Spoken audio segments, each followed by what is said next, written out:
The babysitter's last text. Who's upstairs? The text came at 9:58 on a wet Friday in early November, the screen lighting the dim kitchen of a craftsman house on Maple Ridge Avenue in the town of Larkspur, Pennsylvania. The babysitter had written only 3 words, spaced as if she had to force her thumbs to move. Who's upstairs? Before we begin, tell me, where are you listening from? And what time is it there?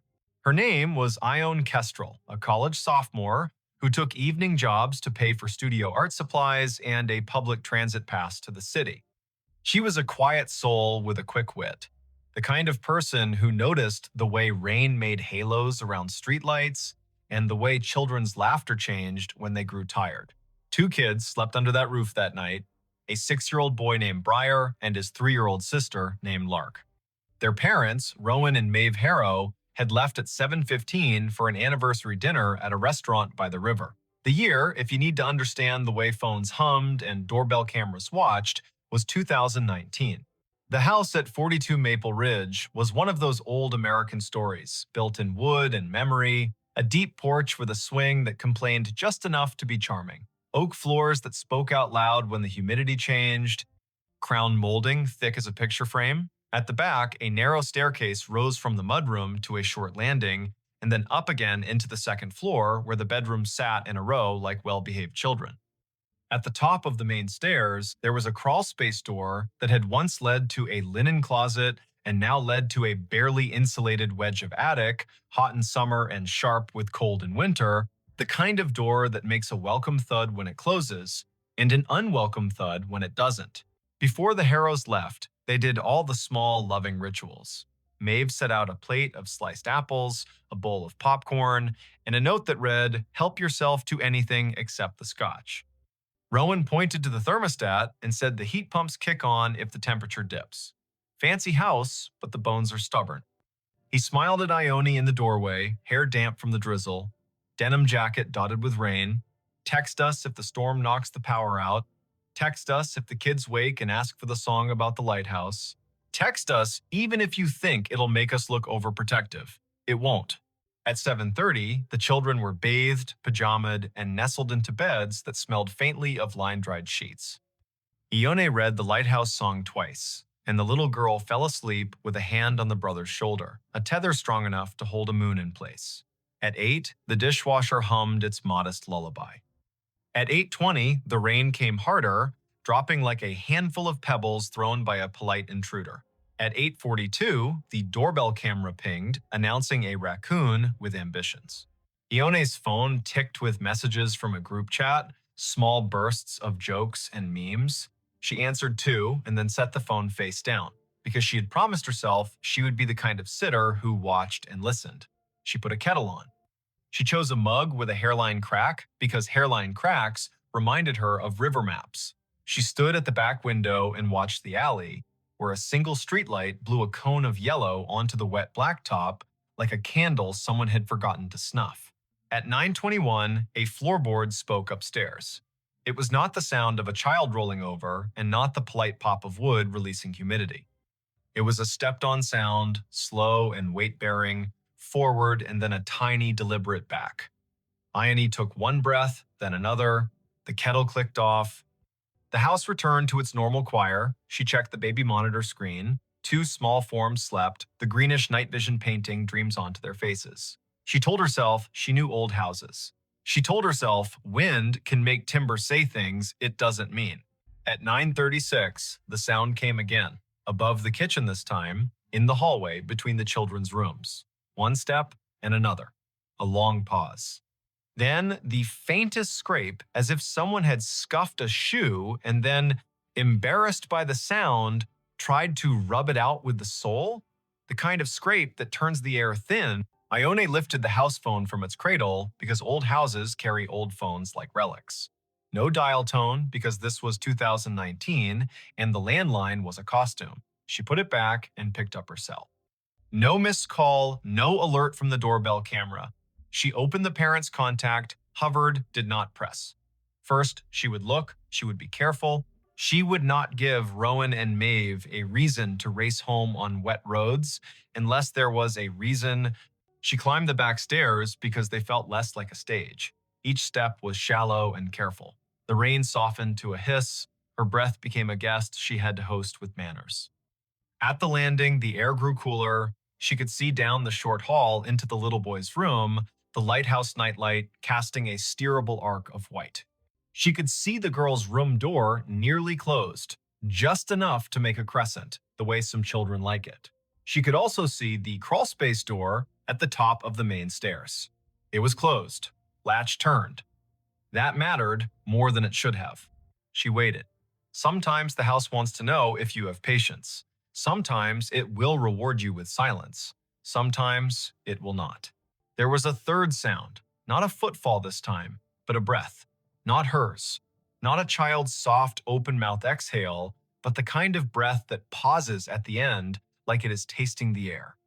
It came from the darkness beyond the crawlspace door, except the door was shut. Ione felt the tiny hairs along her forearms confess themselves to fear. She stepped into the boy's room. He slept with his mouth open just a little, lower lip shiny. Good. She stepped to the girl's room. Little Lark had turned onto her stomach, stuffed rabbit tucked under her chin. Good. When Ione moved back into the hall, her eyes caught something at the far end where the light thinned. A strand of damp hair lay across the floorboards, faint as a pencil mark, a single narrow ribbon that did not belong to either child. It glistened. She knelt without thinking and picked it up. Cold.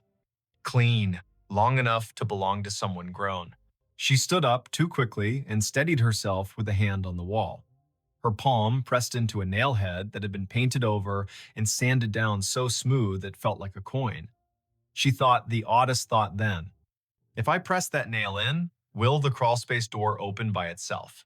She smiled at herself because fear makes even introverts dramatic in their own skulls. She returned to the back stairs, slow and exact, and only when she reached the fourth step from the bottom did she glance at her phone. The time read 9:58. The text she sent herself, as if letting the words exist outside her head could make them smaller, was only 3 words. Who's upstairs? She meant to send it to Rowan. She meant to send it to Maeve. She meant the message as a half-joke with a serious underlayer.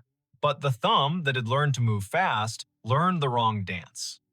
It went to her friend in the group chat, and by the time she realized, the message had already become a tiny flare in half a dozen pockets around town. Her friend replied with, "What are you doing?" and also joking, right? And also put them on speaker. Ione did not reply. She set the phone on the counter face up this time. She took the largest knife from the drawer and then immediately put it back because knives are not courage and courage is not noise. She chose instead a heavy flashlight from the mudroom shelf, the kind that doubles as a hammer. She clicked it on. The beam carved a clean white tunnel along the baseboards. She moved to the bottom of the main staircase now, because if fear wants you to circle, wisdom wants you to cross. The newel post was worn as a handshake. Family photographs climbed the wall. A wedding photograph near the bottom showed Rowan in a blue suit and Maeve in a dress with sleeves that looked like light. Higher up, a picture of Briar in a lion costume, nap-flattened mane, grinning with the sincerity only a 6-year-old can manage. Above that, near the top, a framed landscape. The glass reflected the flashlight beam like a lid. Halfway up, she paused. There was that breath again. Not a cough, not a snore. A breath like someone who had been holding still too long and had to remind their body to keep doing the automatic things. The sound came from beyond the last step, in the shadow to the left, where the crawlspace door Saturday. It was closed, latch turned. She aimed the beam at the brass. The metal showed a fog that had not been there a minute ago, condensation, from a mouth that had exhaled near it. She kept her own mouth shut because you cannot take breath back once it is out. The latch moved. It moved too gently to be gravity. It made the tiniest metal-on-metal sigh. Then it stilled, as if the person behind the door had realized they had announced themselves and decided to pretend nothing had happened at all. Ione's voice, when it came, was not loud. It was firm in the way a music teacher's voice is firm when she asks a child to stop tapping the desk with a pencil. I'm a babysitter. The police are on their way. If you are a neighbor who has made a mistake, this is your chance to leave without me seeing your face. If you are not a neighbor, this is your chance to decide to be one. Nothing moved. But the house did a small thing then. It clicked. A sound traveled through the baseboards from kitchen to parlor like a cricket chirp. The refrigerator compressor had kicked on. The world had not narrowed to only this door. She stepped higher. She brought the beam closer to the latch. She did not touch it. She watched a drop of moisture on the brass slide very slowly toward the handle and then stop, held by a force that did not want to be named. From the children's rooms, nothing. From outside, rain. From down the hall, a draft like someone had opened a mouth to speak and then decided not to. She took the phone, thumb shaking now not from drama, but from the body's strange understanding of scales.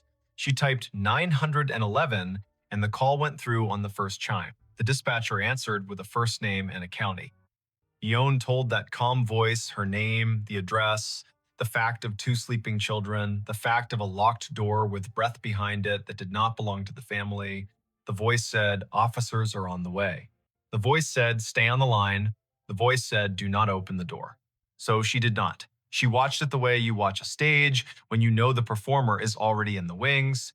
She told the dispatcher every small thing she saw. The latch is fogged. The brass is pitted near the screw head. The paint around the jamb is chipped the way it chips when someone tries to open a door with a butter knife.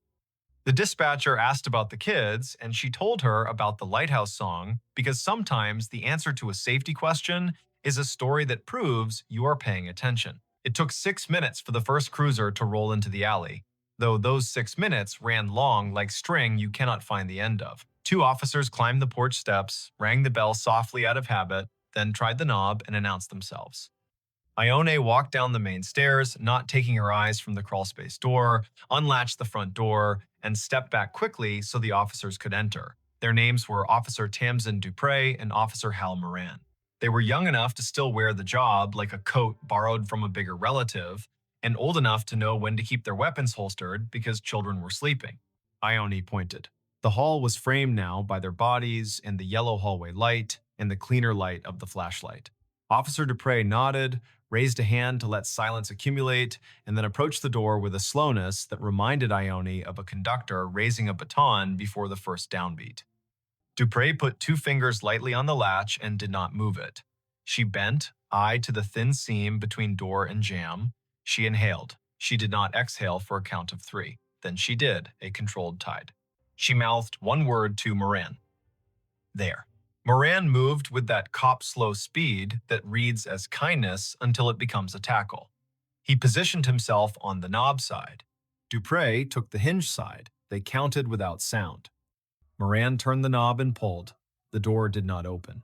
Dupre drove her shoulder low into the panel, and the old wood decided to be new and gave with a crack that sounded like an ankle breaking far away. The space beyond was small, angled, cluttered, with things families save because they carry stories in them. A fan with no blade, a suitcase with travel stickers that meant Paris had existed once for someone in this house. 3 plastic bins of children's clothes marked in black marker, a broken chair that had not given up, and a person, folded into the angle between floor and pitch, knees under chin, face turned away from the light, hands empty and ready to lie about it. Dupre said, "Do not move." Moran said, "Show me your hands." The person did not show their hands. They lifted their left shoulder like someone about to stand in a narrow coffin, and then realized there was no way to both stand and not be seen. They kept their face turned. A smell came from the small hot space that was not attic smell. It was sweat and wool and rain and a cologne Ione could not name but would recognize for years in crowds and feel a short-lived lightening in her spine. The person finally shifted enough for the light to catch their cheekbone. Smooth, young, the jawline of someone who still believes they can sneak back to the version of themselves that did not make this choice. Dupree reached. The person flinched, then stilled. Moran took the wrists, quick. Plastic cuffs clicked, and Saturday. The person whispered one word so fast and so quiet, it sounded like a sound and not a word. Please. There are nights when a house rearranges what you know about it. There are nights when law and luck arrive at the same time and dress alike so you cannot tell who deserves the thank you. There are nights when children sleep through the loudest noises and wake to the softest ones. Breyer woke when Officer Dupre gently asked Ione if the boy had a favorite song she could sing while they stepped this stranger past his doorway and into a world that would be, for the stranger, smaller and heavier. Ione sang the lighthouse song, the boy rolled over, the girl sniffed twice, and then reclaimed her rabbit. The name given at the kitchen table later, with the cuffs off and the hands folded around a paper cup of tap water, was Corin Vale. He was 22, a barback at a music venue downtown, a part-time mover for a storage company on the edge of town, a person whose landlord had changed the lock that very afternoon because rent was late again, and who had wandered past the Harrow's house just after 9, watching rain stencil shadows on the porch. He said the front porch light was off, that the back alley light was the kind that made him nervous because it buzzed. He said he had once done a job in this very house, moving boxes after Maeve's mother passed, that he knew the crawlspace door did not always latch if you pushed too hard. He said all this in a way that sounded like memorized lines. Officer Moran left for a minute and returned with a small bag-tagged chain of custody. Inside, a multi-tool with a narrow flathead blade that would fit under a painted jam and lever it without much damage, a pair of cheap cotton gloves, damp, a folded postcard someone had intended to mail, featuring a lighthouse on the coast of Maine, and a note written in pencil that read, "We are well, love you, see you in December." The postcard had not been addressed yet. Corin looked at the lighthouse as if it had insulted him. "Why?" Officer Dupre asked. "Are you in a crawl space with a multi-tool?" Corin said he wanted to get out of the rain. He said he saw the back door wasn't fully latched. He said he knocked and no one answered. He said he stepped inside to be out of the weather. He said he heard children and then realized he had made a mistake and was trying to hide until he could unmake it. He said he had not gone near the bedrooms. He said he had not taken anything. He said most lies are just a breath away from the truth if you hold the breath long enough. The doorbell camera proved he had never rung. The back door, which Ione had locked after the raccoon, had not been forced, which meant the multi-tool had met the strike plate and learned a new way to talk. The thin condensation on the latch proved his face had been inches from the brass, as if he were listening through metal to weigh his chances. The damp hair on the hallway floor did not match Ione or the children. It matched Corin. The officers did not say poetry out loud, but sometimes evidence makes a poem whether or not you want it. Rowan and Maeve arrived at 10:28, windblown and wet, faces open with fear, and then with the specific relief parents make when they count the number of children and find the number unchanged. Maeve thanked Ione, then thanked Officer Dupre, then thanked the kettle for existing because it gave her hands something to do. Rowan walked to the base of the main stairs and looked up at the crawlspace door and put his hand on the newel post like a man greeting an old friend and apologized under his breath to the house for not knowing it needed him tonight. The rain slowed, the streetlight outside defined every leaf as if auditioning them for a brighter job. Corin Vale sat at the kitchen table and looked smaller and then larger and then smaller again, the way a person does when they realize they have chosen a story they cannot revise. He asked for a lawyer then, as was his right, and the night shifted into a new shape with paperwork and phone calls and the sound of zippers on evidence bags. Later, after the officers had gone and the house had been put back in order with all the rituals humans use to convince themselves the world is knowable, Rowan stood on the porch and stared at the street. A car hissed by, tires whispering on wet asphalt. Somewhere a train declared itself.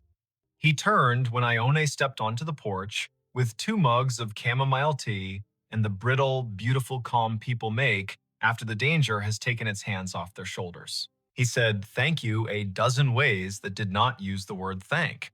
She said, of course a dozen ways. That meant I am shaking on the inside, but I am still here. Maeve joined them, the porch light warming the edges of her hair, and the 3 of them stood in a small triangle like a warning sign no one else would read.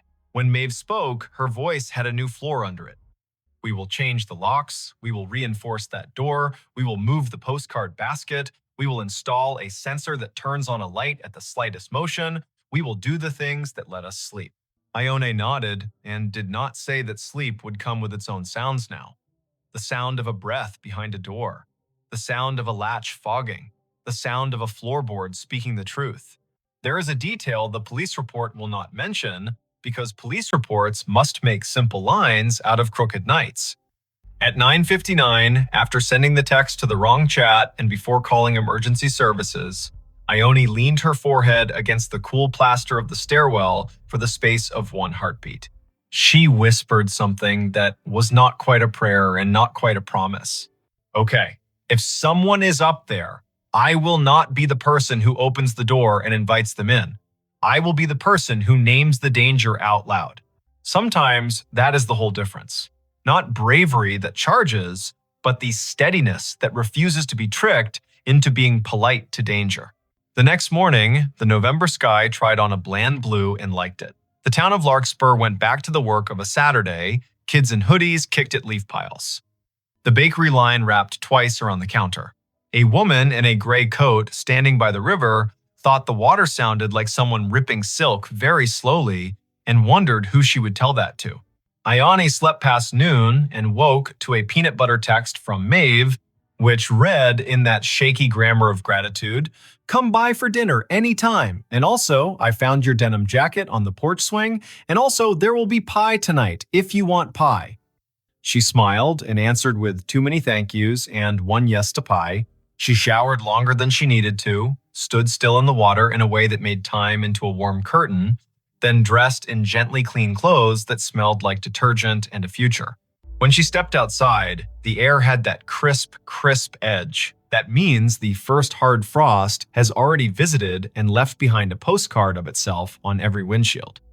Maple Ridge Avenue looked like an old movie taught to speak color. She walked past houses that had their curtains open a little wider than usual, past neighbors who held eye contact just a second longer, the way people do when the story has almost become a myth and they want to remind themselves it is still shaped like a person. On the Harrow's porch, there were new screws in the latch. The crawlspace door upstairs had a length of wood screwed diagonally across it like a stern eyebrow. A small motion sensor had been installed in the hall. It blinked a polite green and then went to sleep.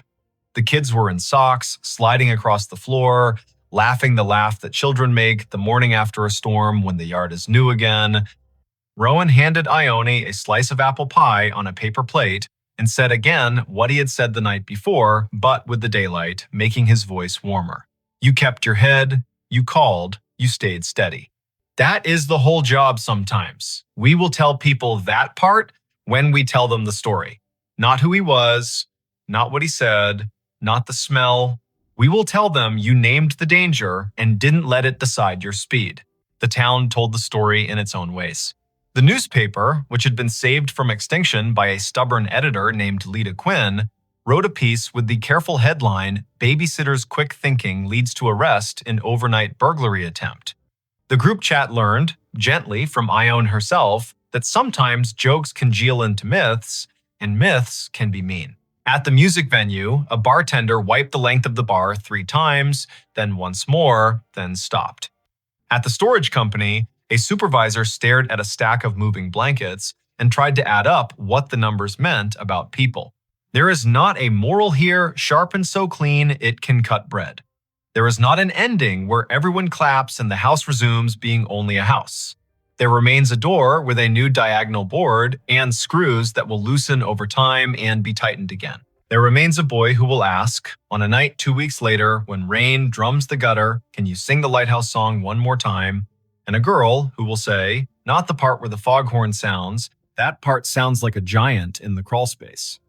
There remains a young man named Corin, whose first court date will arrive with a sky the exact color of the alley light, and who will have to decide whether to say the word sorry to the ceiling or to the faces in the room. At 9:58 on some future night, a phone will light in some other kitchen in some other town, and a person will type 3 words spaced out as if their thumbs had to be convinced. Who's upstairs? If you are that person, hear this story as a map of breath. Name the danger, make the call, keep your voice exactly as loud as it needs to be and no louder. Stand where you can see doors and hallways. Carry light. Remember that a latch that fogs is a sentence the house is trying to say. Let the sentence finish. If you are listening from a city, may the traffic outside be ordinary and honest. If you are listening from a farmhouse that knows every creek by its first name, May the wind be the only guest tonight. If you are listening in a small apartment where the neighbor's footsteps already live in your ceiling, may you learn the grammar of each tread so well that the first strange syllable tells you exactly what to do. The babysitter's last text was a question pointed upstairs, but the real end of the story is how she answered all the other questions pointed at her. Will you panic? Will you try to be polite when the moment calls for clear? Will you open a door because silence asked sweetly? She chose no, no, and no. She chose the shape of a steady voice on a thin line. She chose to be the reason the house could go back to being only wood and memory. Some nights, when she passes the Harrows by chance and the porch swing is still, she hears only the rain and the river, and that is enough.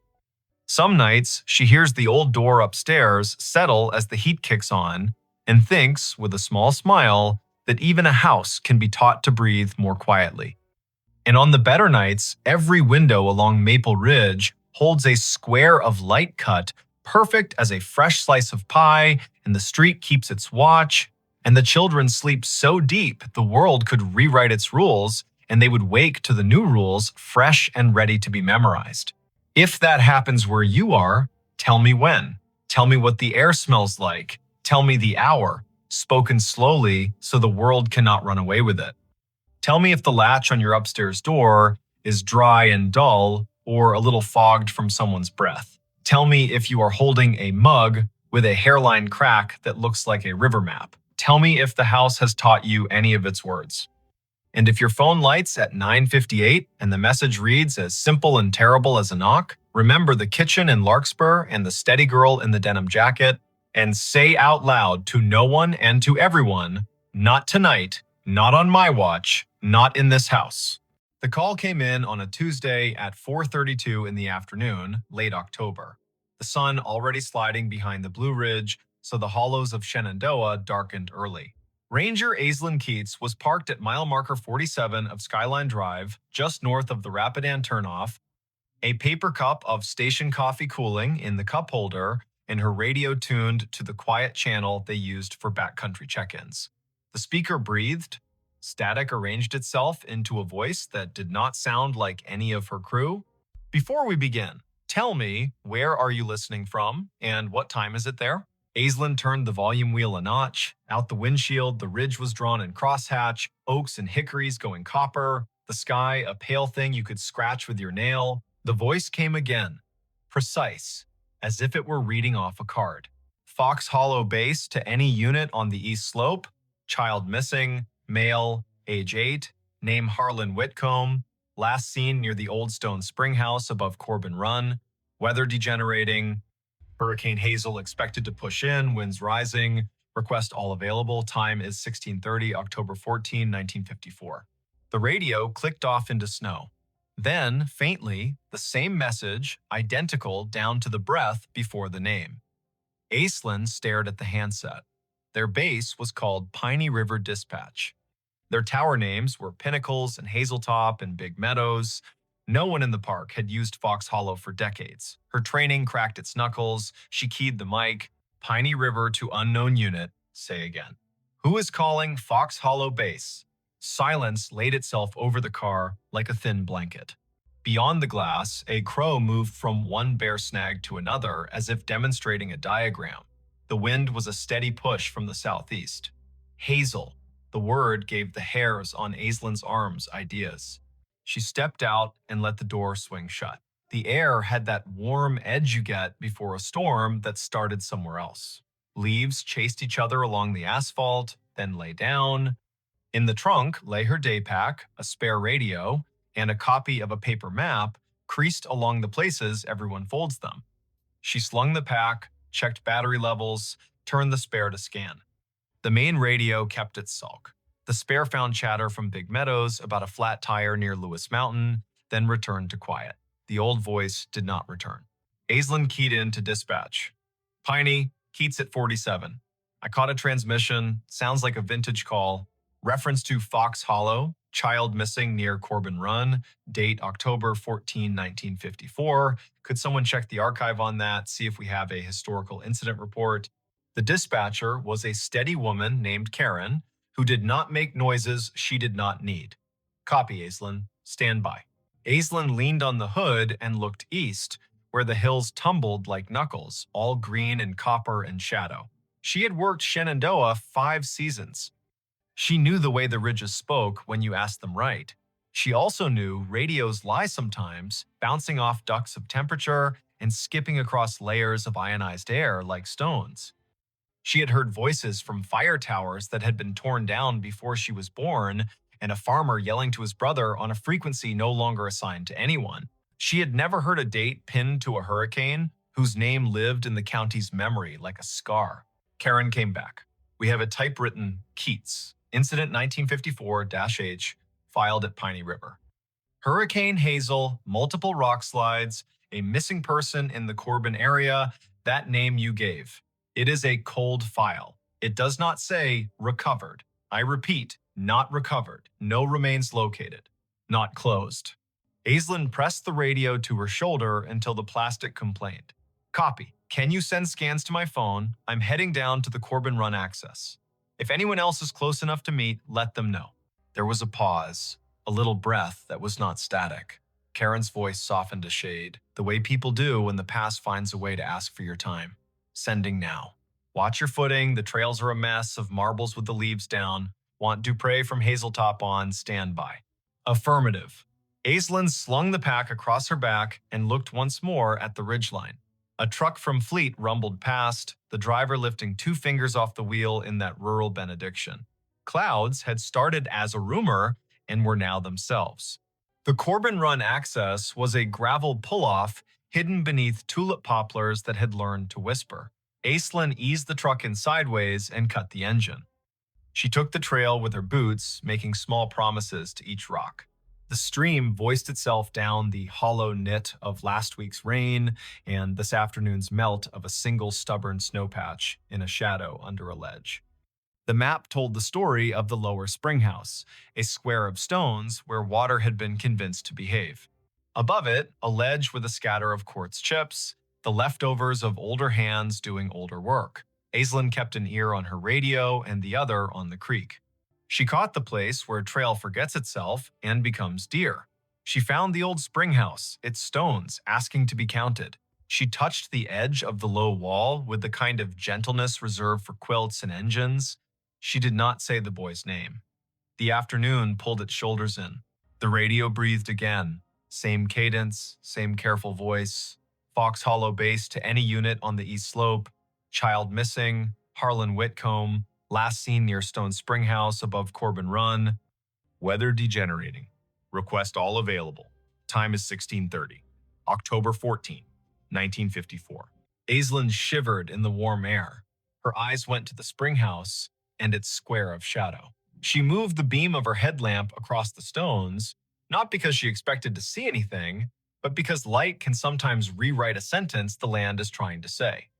The beam found a length of rust, half buried in the moss, along the back of the foundation, thin as a butter knife, with a clip and a circle at one end. She crouched. A whistle. Army surplus, by the look of it. She teased it free, the moss unwilling to let it go. The metal had pitted and softened into a river-colored thing. She wiped it once against her sleeve, then regretted the act. Her radio clicked and made a sound she had not heard in years, a squelch from another era. Karen came back on. Keats. Dupre is on the way from Hazeltop Tower, 20 minutes if the drive is kind. Archives show the boy was last seen by his father near the spring house, yes.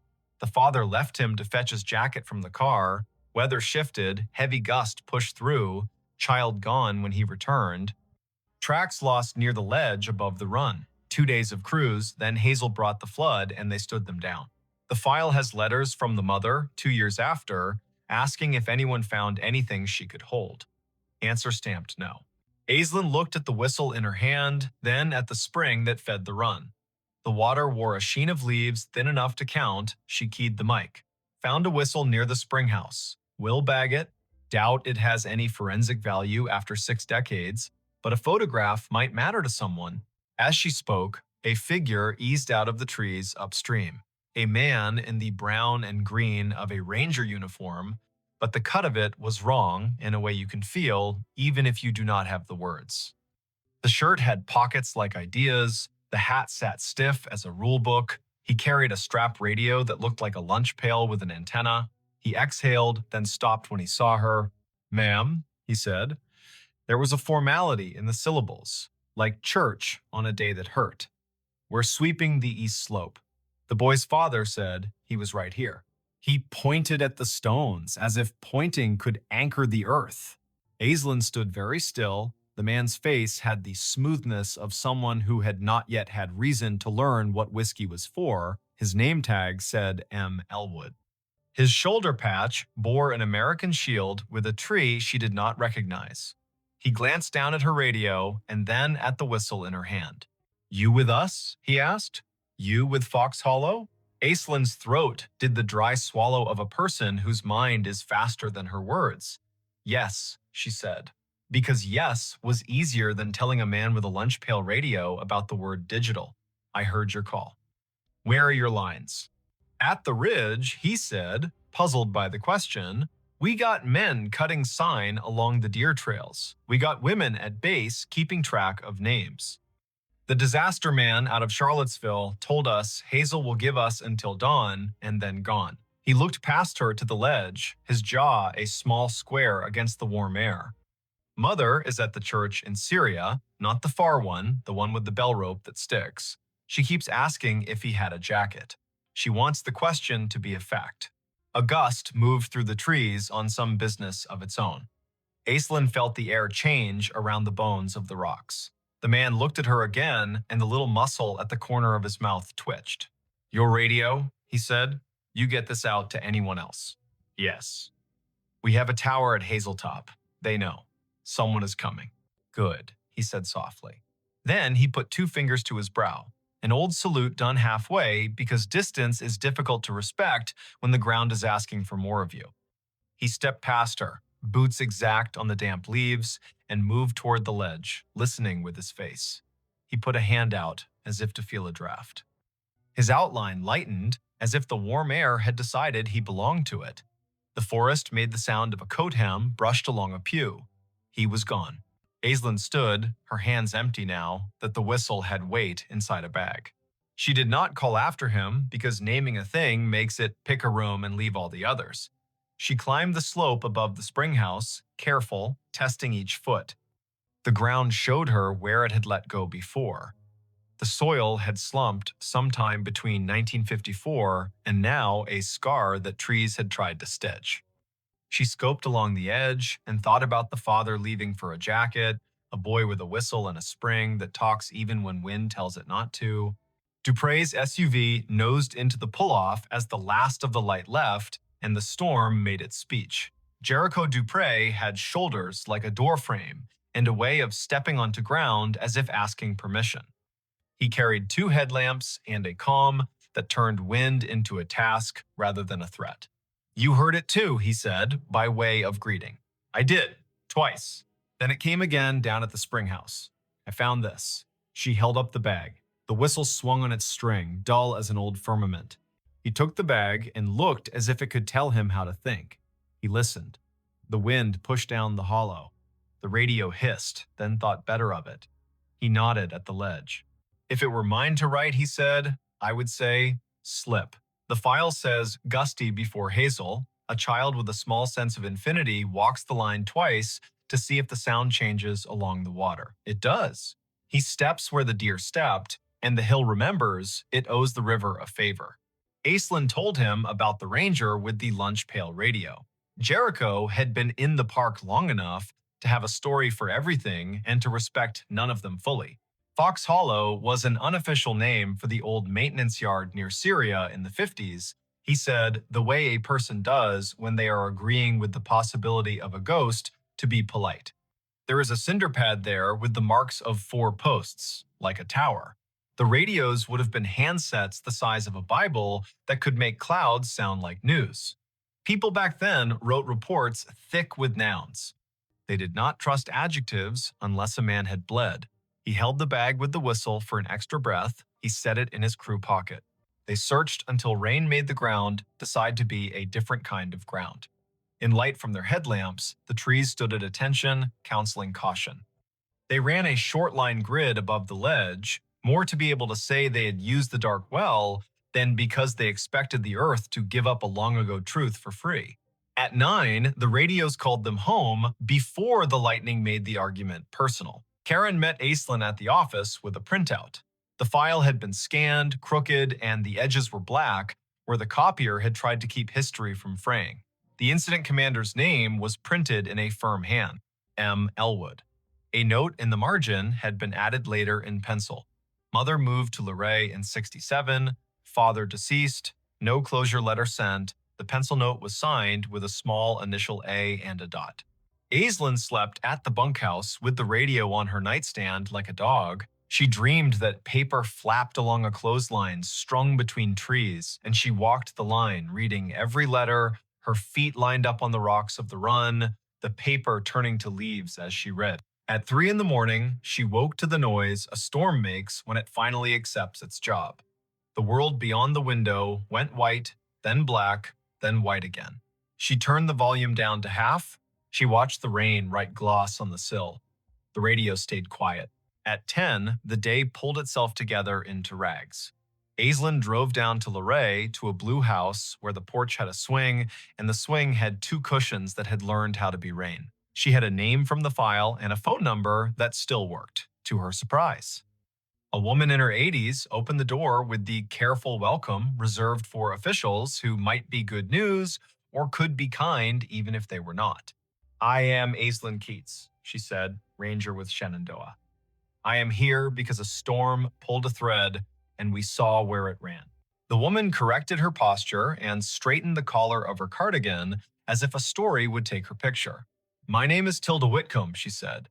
"We did not know how to leave him there, so we stayed. I have a loaf of banana bread that forgot the raisins on purpose if you are the kind of visitor who does not mind crumbs." Aislinn sat at a round table so clean it looked like a rule.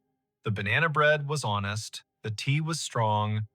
Tilda put her hand on the tablecloth and kept it there as if the cloth would be steadier if it knew she was not going anywhere. She said the name Harlan like a stake you drive into ground so the tent knows where to stand. "He whistled 3 notes, Tilda said. The tune the train plays when it comes into Luray, because his father used to take him to the crossing, and they would wave at the men who stand like saints. 3 notes, and then he would laugh, because he was practiced at laughing. The wind took the notes and did not give them back. My husband ran to the car, and the sky changed. They told him on the radio he had until morning. You can live your whole life in a sentence like that." Aislinn put the bagged whistle on the table. The string looped like a sleeping thing. Tilda did not reach for it. She looked at it as one looks at an old photograph that has learned how to move. "I did not get a letter," she said, and smiled small to prove she was not accusing. "I understand how papers behave. I was a clerk before my hands forgot to love the carbon paper. I suppose I wrote a letter in my head every day for 2 years. Then I stopped asking out loud. You cannot keep asking the same question without turning into a different person." The whistle sat, silent, older than most of the kitchen. Tilda looked out the window, and the window looked back. A red cardinal landed on the feeder and told everyone, rudely, that it had arrived. Tilda laughed at the bird, and the laugh made her look like a photograph of herself. Aislinn asked about the ranger named Elwood. Tilda's eyes softened. "Martin Elwood went to our church," she said. "He was the kind of man who knocked on the door with his hat in both hands. He brought us a bag of oranges at Christmas and apologized as if the oranges had failed to be children. He wrote the report because that is what he could do, and he built a cinder block box for the tower that was not a tower, and then he got quiet, like men do, when they find out the world can keep a thing from them and they still have to go to work." Back in the truck, Aislinn let the radio hum. Big Meadows asked Pinnacles to send a set of cones to mile marker 62. A bear stared down a minivan with an intensity that made the parents breathe like swimmers. Life had resumed its insistence. She turned the truck toward the old maintenance yard near Syria, the one Jericho half remembered as a place with 4 posts and a name more rumor than rule. There was a cinder pad there for sure, now half invaded by chickweed and ambition. Someone had collected beer cans along the edge and arranged them by brand into a timeline. Aislinn walked the perimeter and crouched at a corner where the concrete had spalled enough to show a rebar smile. She brushed the dirt aside with one hand. A penny lay there. The year was 1954. She laughed, because a park and a story will sometimes give you too many symbols and you have to choose which to be corny about. The wind rose toward evening. The radio stayed in this decade, obedient and dull. Aislinn drove the ridge road, watching the color slide toward Bruce. Back at the office, Karen handed her a thin envelope with a stamped return address that made Aislinn's scalp feel like it had learned something. It was from an amateur radio club in Harrisonburg, a man who had heard the show Aislinn, sometimes called During Slow Nights, the one where listeners told stories of radios hearing the wrong things on purpose. "We pick up oddities when the weather steeps the air," the man had written. Old distress calls, ham tests bounced off airplane wings, bombers from the 40s practicing. Once, a train dispatch from 1960 rolled through on a rain so thick you could chew it. There are names for this, and none of them explain it. The way I think of it is this: time breathes shallow near storms. If a voice was loud enough once, and the same air returns, you might hear a ghost that is not a ghost. Not dead, not alive, just not finished talking. That night, Aislinn drove down to Corbin Run one last time with a single job. She stood by the spring house and held the whistle. She did not put it to her lips because it belonged to a mouth that had done its work. She set it on the stone in the square of water smell and said a sentence Tilda had given her permission to say. "Harlan, your mother sits with a red bird and forgives the form and the weather. We leave you where you are, not lost now. We know the place that held you. We will name it, even if the stone refuses to." Thunder argued with a ridge to the west. Aislinn picked up the whistle, tucked it back into the bag, and snapped the bag shut the way you close a letter you cannot ignore any longer. Her radio breathed and then found words. "Fox Hollow Base to any unit on the east slope. Search secured. Weather has moved us. We will resume when it lets us. Families headed to shelter. If anyone finds a whistle, mark the spot. End of report, October 14, 1954. Aislinn lifted the handset to her mouth and did not speak. The silence she chose felt like respect, not fear. She held the radio until the voice faded into the music of rain. Then she climbed the hill back to the truck.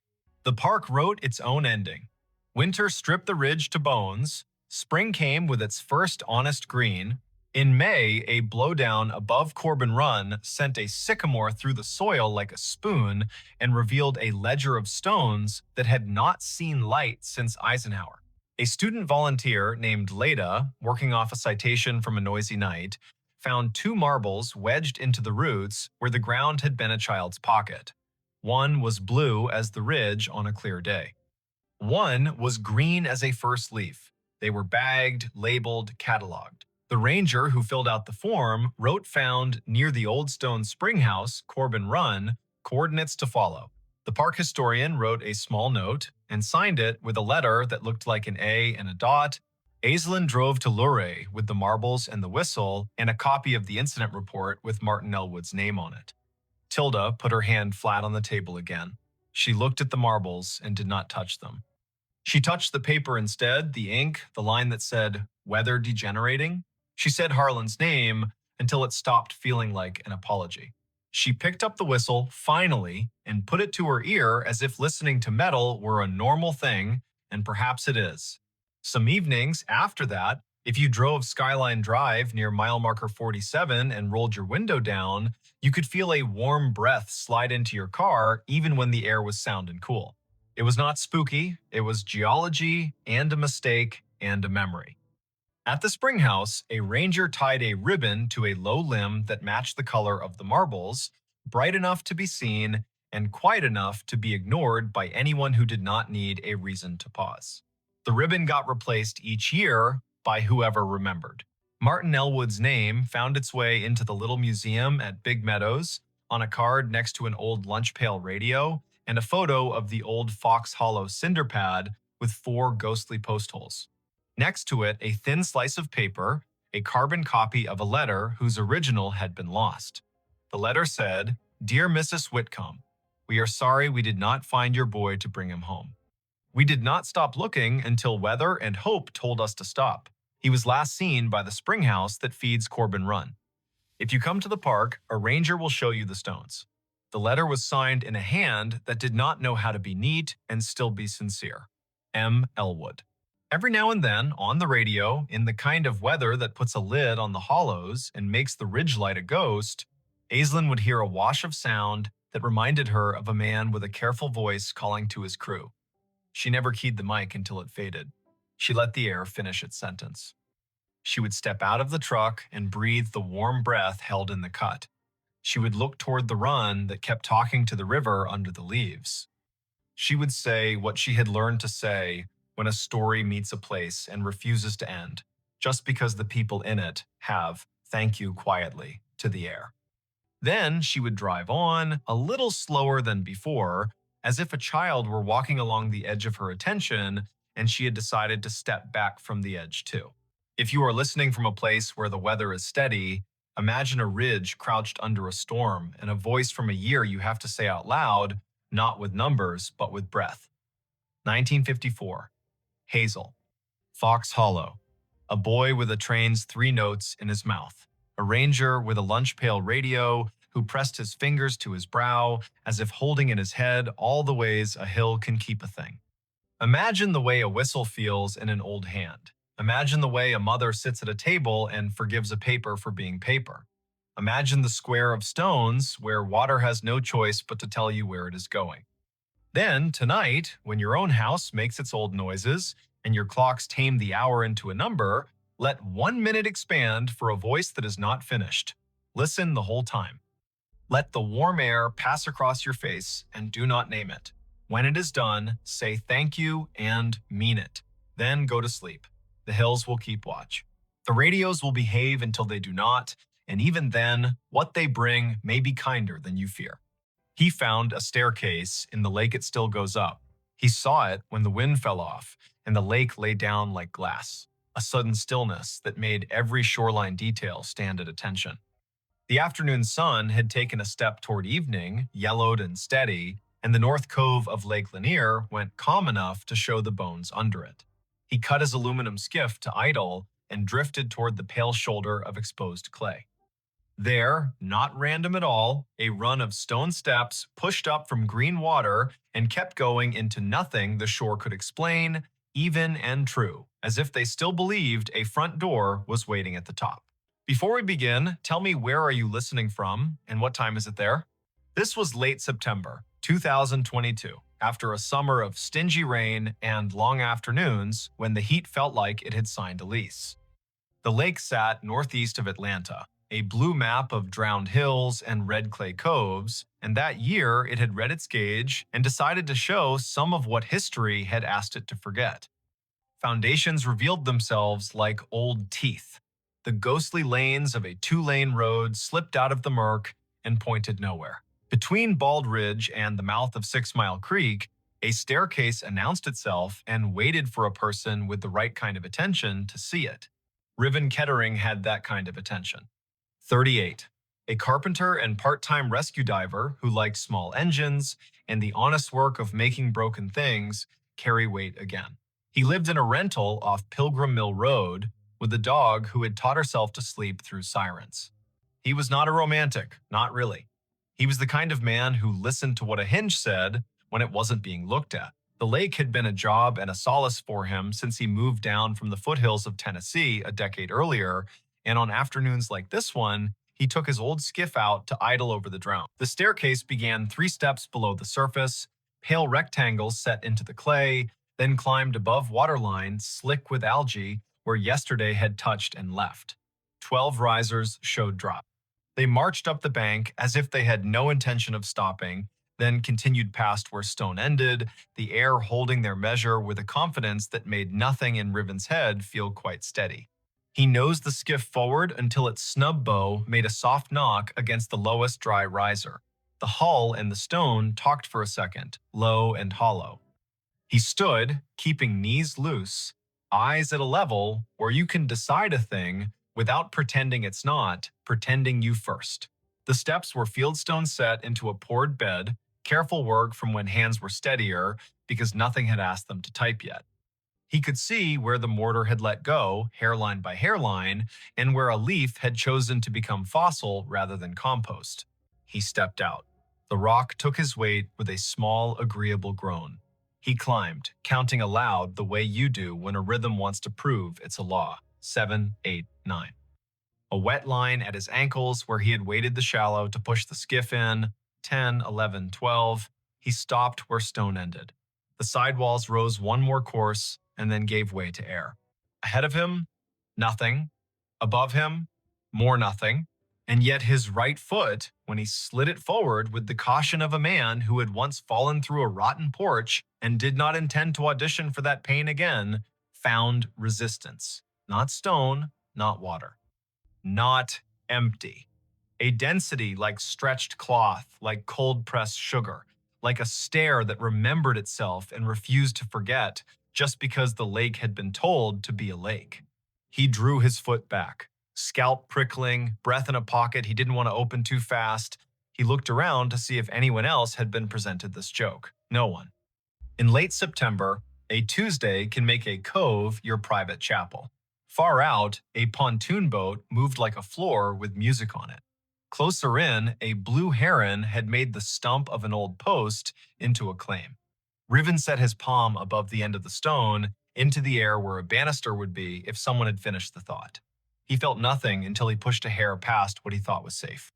Then he felt a boundary, the exact height of a handrail in a code book he could recite. He smiled despite the way his heart had decided to pick up the tempo. Something here hadn't drowned entirely. Something here had decided to keep going up.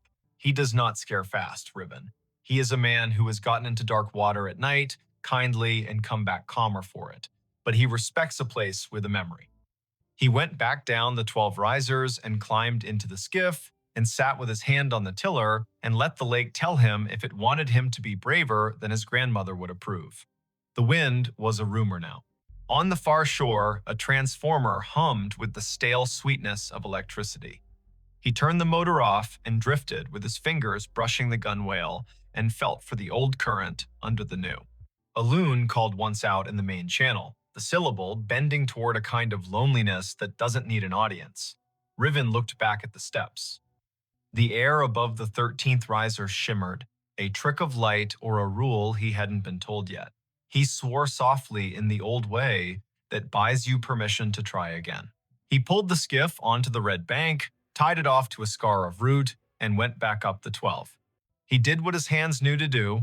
He turned a coin on its edge and rolled it along the last stone. When it tipped forward into air, it did not fall.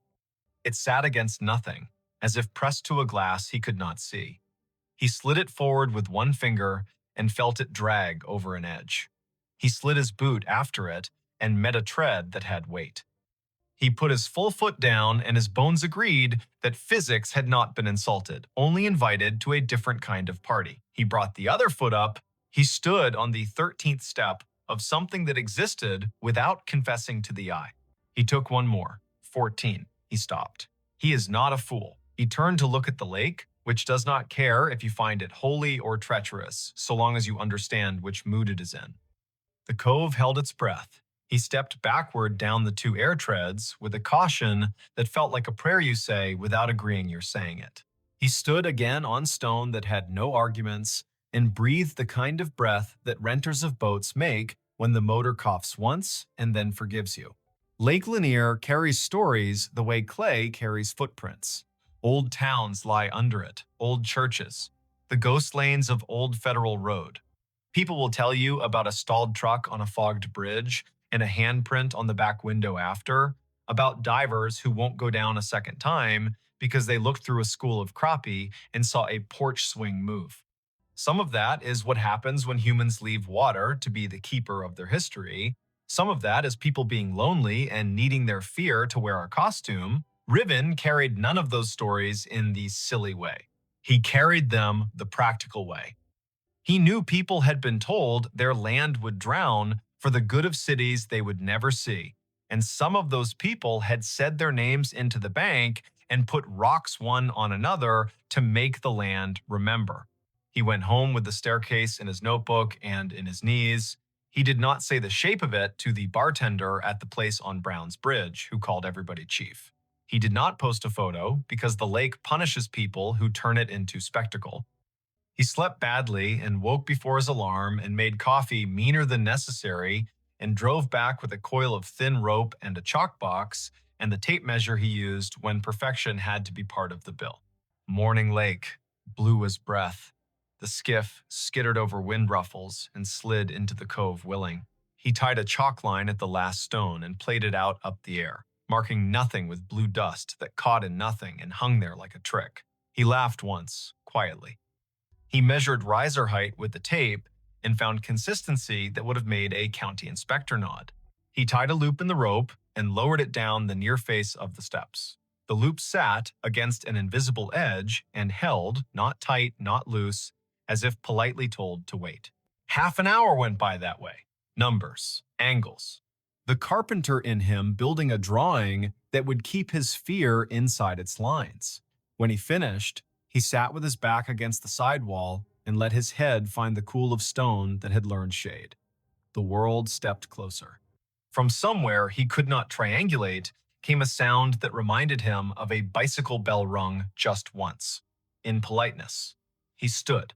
The sound did not come again. He walked down the 12 and waited on the shoreline while the lake decided whether to ignore him or to grant him more. A woman called from the top of the red bank. Riven looked up. She was tall and rangy, mid-40s, wearing the kind of straw hat that makes a person look like they know how to move in weather. She carried a camera with a strap that had been repaired twice and a notebook bulging with the kind of paper that did not come out of printers. She introduced herself with a grin that answered questions he had not asked. Mara Clary. She ran a small outfit that mapped drowned towns and grave relocations for counties that cared to admit their forgetting. She had a copy of the Army Corps' old charts and a habit of showing up where the lake loaned the present to the past. "I've been told you've got steps," she said, "and that they keep going up." He wanted to ask who had been talking. He wanted not to have his name in a stranger's mouth. But she put her hand on the sidewall like a careful person says hello to an old horse, and the way her face took in what she saw made him feel less alone in his own seeing. He nodded. He told her his name and the number of air treads he'd let himself trust. She whistled low. "Lanier tells on itself every few years," she said, eyes on the shimmer above the 13th. "But I haven't seen it do this. Fieldstone, that would have been a front walk probably. Or the stairs to a porch. You can tell from the way these aren't as steep as church steps. And there would have been a dog who slept halfway up until someone came home at supper." "Everyone says that about any porch," he said, smiling despite himself. "Only because it keeps being true," she said, and laughed like a sound the cove had missed. They measured together, she took photos, he held a stick out over the air risers and watched the end bounce against nothing. They left offerings the old way. He peeled the paper off a peppermint and set it on the third stone step. She untied a strip of blue cloth from her hat and tied it to the root that held his skiff's rope. The lake, if it acknowledged that at all, did not show it. She opened her notebook to a page where she had copied in neat letters the names and dates of households taken when the valley was flooded in the early 1960s. 2 farms had sat on this spur, the Sumter place, the Jory place. Sumter had 5 children and a clean way with fence lines. Jory was famous for a Sunday table and a sour temperament the rest of the week. The county had cut checks and called it a necessity. The stairs could have been either family's. But on the sidewall, low near the 5th riser, they found a mark cut into mortar with a nail or a stubborn penknife. A letter. "Jay, you think Jory," she said. "Or June," he said. "Or Josephine. Or a boy who didn't get to grow into his handwriting rights, their first initial into any stone that isn't busy." The lake made a small sound against the hull, a shrug. They came back the next day, and the next after that.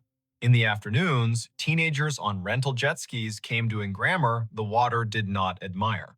In the mornings, a heron watched like a magistrate. Once, a man in a bass boat cut his engine and drifted nearer and asked if the invisible was real or a trick. and when Riven told him the truth, he raised his cap and said, "Well then," and idled away because some facts want to be left alone to keep being facts. On the fifth day, just after noon, when the light loses some of its slant and the lake starts its long exhale toward evening, the air changed.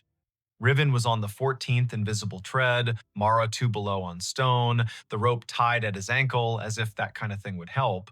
He felt a pressure move across his shin, like a child's study of a newel post. The hair on his forearms declared a vote. He looked up. Above him, a faint dark line hung in the bright. A lintel, if you wanted to pretend to see one. A line where a door might have decided to sit if it still meant to.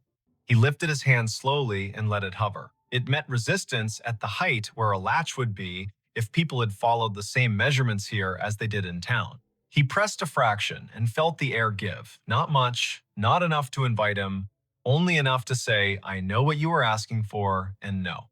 He withdrew his hand. He did not try again. He went back down and sat on the 6th stone step and put his elbows on his knees and let his head go heavy in the way of a man who knows the difference between a closed door and an answer. "Not today," Mara said, not unkindly. "Doesn't mean never." A storm ran around the rim of the lake that night and forgot how to come down. The next morning broke clean and noisy, with birds relieved to be right about the Sunday. When they returned to the steps, the peppermint was gone. The strip of cloth whispered against the root when the wind remembered it. On the 4th stone riser, a line had been drawn in the red dust by a finger that had not belonged to wind. 4 short lines, 1 long. The way a person keeps track of days when they are doing a job no one else is counting, they looked at each other like people who have been included in a conversation without earning it. Mara wrote down the marks in that tidy, practical hand.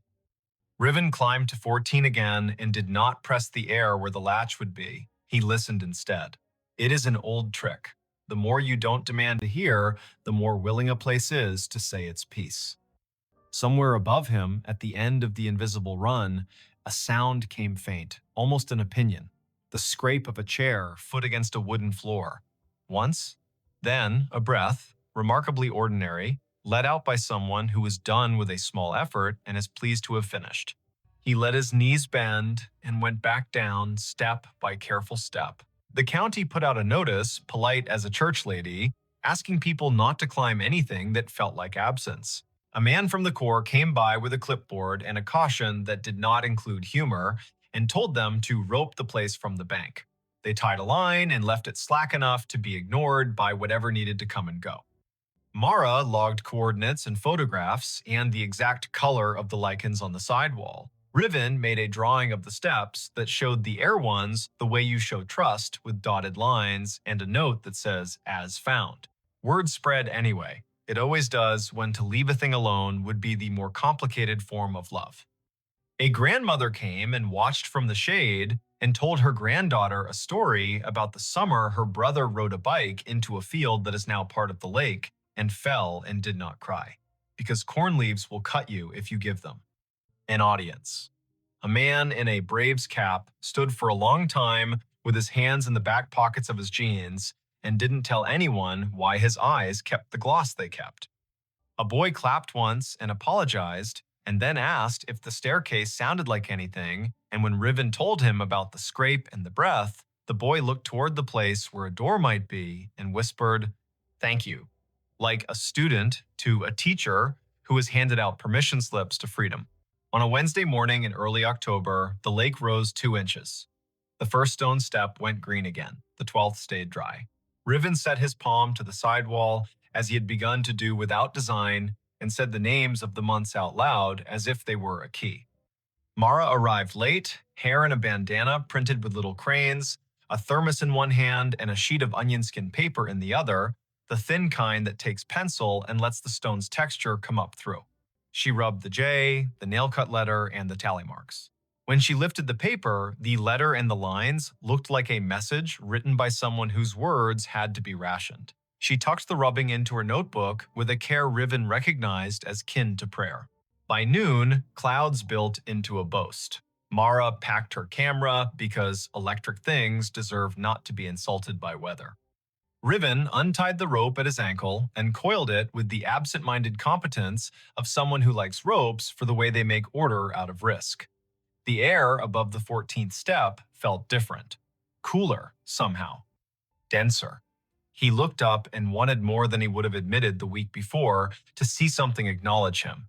Not a face, not a figure, an idea. The lake refused. It kept to its rights. Before the storm broke, a small group arrived in silence.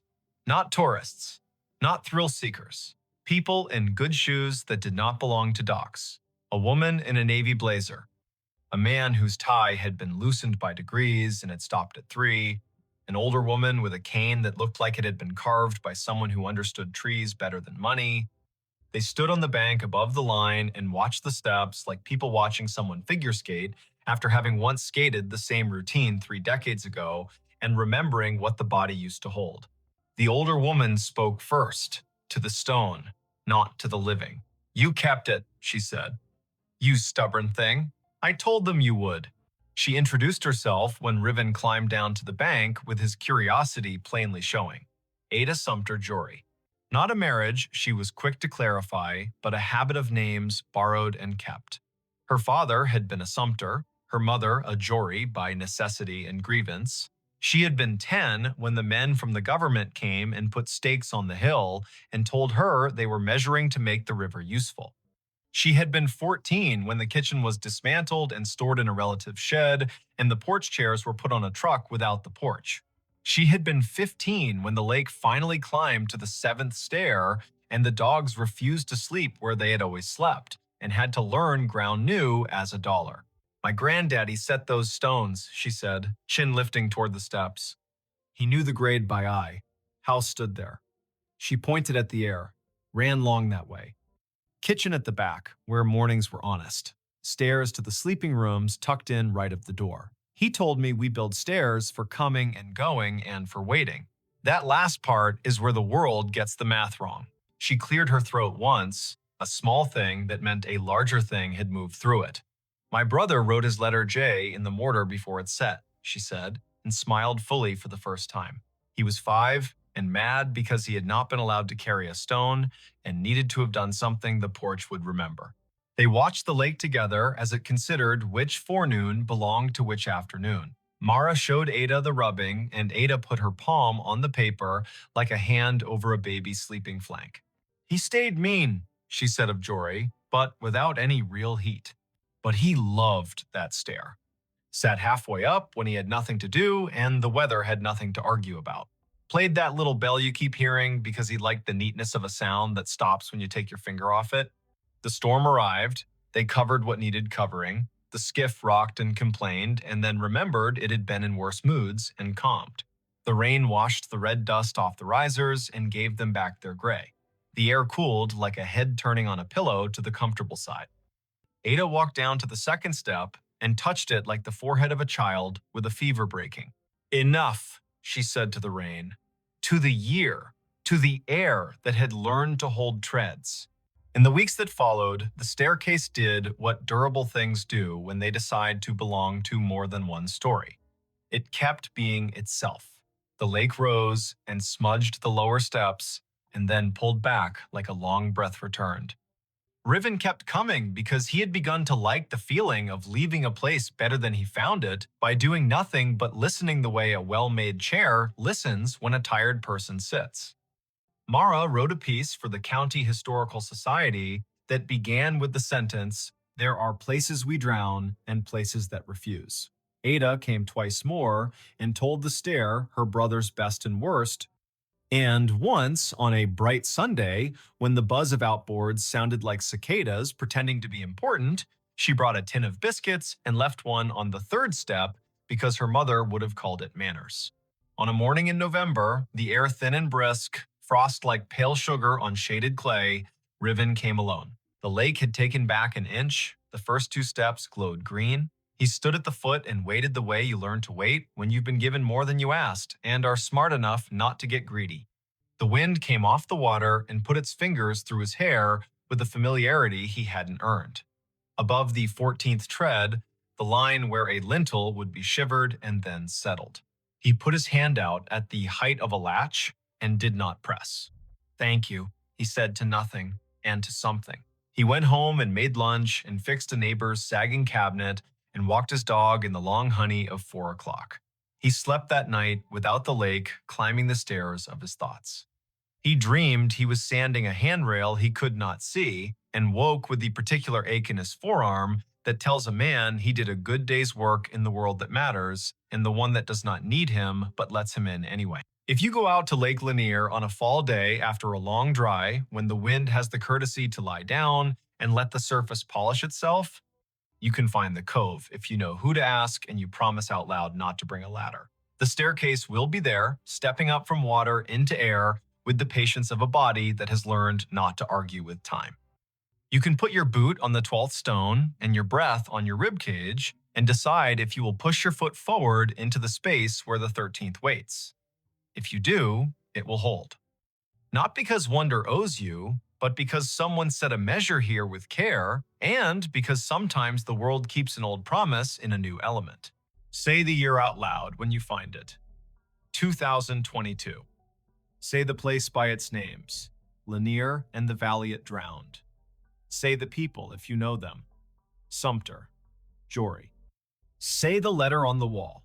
J. Say the noise a bicycle bell makes when a brother likes attention and the porch has all afternoon. If you leave something, make it small.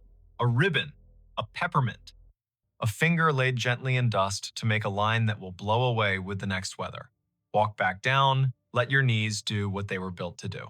Put your hand on the sidewall the way you would on a friend's shoulder when leaving them on their own porch in the dark to listen to the crickets. The staircase will keep going up whether or not your eyes can follow it. It will keep its measure in the air. The lake will rise and cover the lower treads and then fall back and confess again. Boats will hum.